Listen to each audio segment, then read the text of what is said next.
Assalomu alaykum azizlar. Men doktor Sheraliman. O'zim vrach nevrologman, kognitiv psixologman.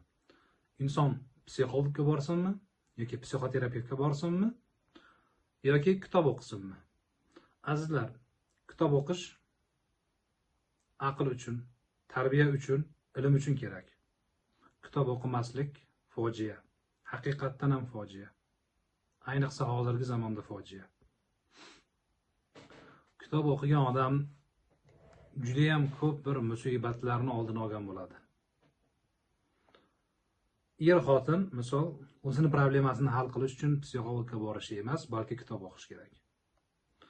Bir ayol kishi o'zini farzandi bilan munosabatini yaxshilash uchun psixologga emas, kitob o'qish kerak. Bir inson men baxtli bo'la olmayapman deb u yoki bir psixologning oldiga borib, psixologdan umid qilishi to'g'ri ish emas. Agar u yoki bir ruhiy buzilish, problemalar boshlanayotgan bo'lsa, bunda problema hal qilish oson. Kitob o'qib, ilm olib, xatolarni anglab, bemalol ushbu problemani hal qilish mumkin. Lekin agarda ruhiy kasallik o'zi boshlanib bo'lgan bo'lsa, unda misol psixologga borishni tavsiya qilaman. Misol insonda giperventilyatsion sindrom bor, ya'ni yillar davomida ruhiy ezilish, siqilish, stresslardan keyin shu bir nevrozni bir shunaqa ko'rinishdagi turi paydo bo'lgan, nafas yetishmaydi, oylar davomida to'yib nafas ola olmaydi, hozir o'lib qolaman degan fikr.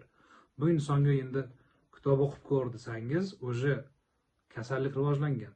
Bunday holatda psixologga borsa, buni hech kim misol tanqid qilmasligi kerak. Faqat ish rivojlanishi uchun psixologga bora olmaydi. Baxtli bo'lish uchun, kuchli odam bo'lish uchun, muvaffaqiyatli odam bo'lish uchun psixologga bora olmaydi. Dastlabki qilinadigan ishlar sirasiga kirmaydi psixologga borish. Yoki agarda misol o'zi kasallik boshlangan bo'lsa, misol kuchli depressiya, yuqorida aytib o'tganimdek giperventilyatsion sindrom yoki oylar davomida, yillar davomida o'zi paydo bo'lib ulgurgan uyqusizlik bo'lsa, unda psixolog yoki psixoterapevtga borsangiz bo'ladi.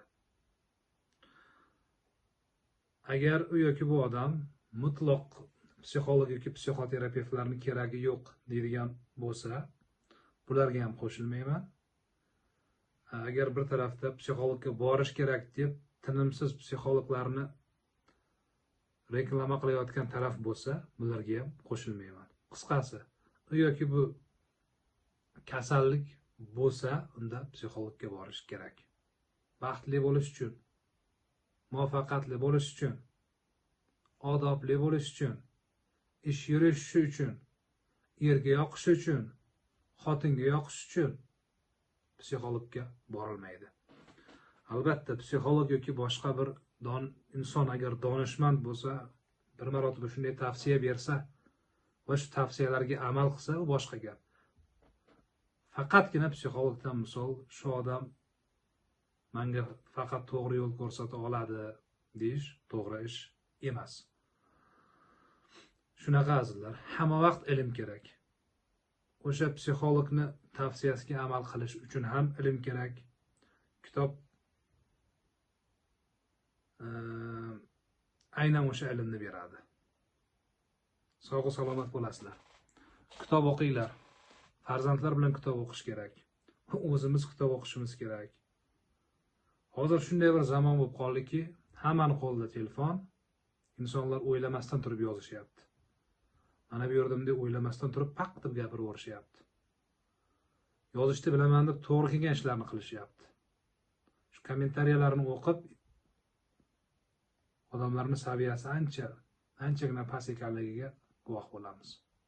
Aslida biz bu darajagacha tushishimiz kerak emasdi.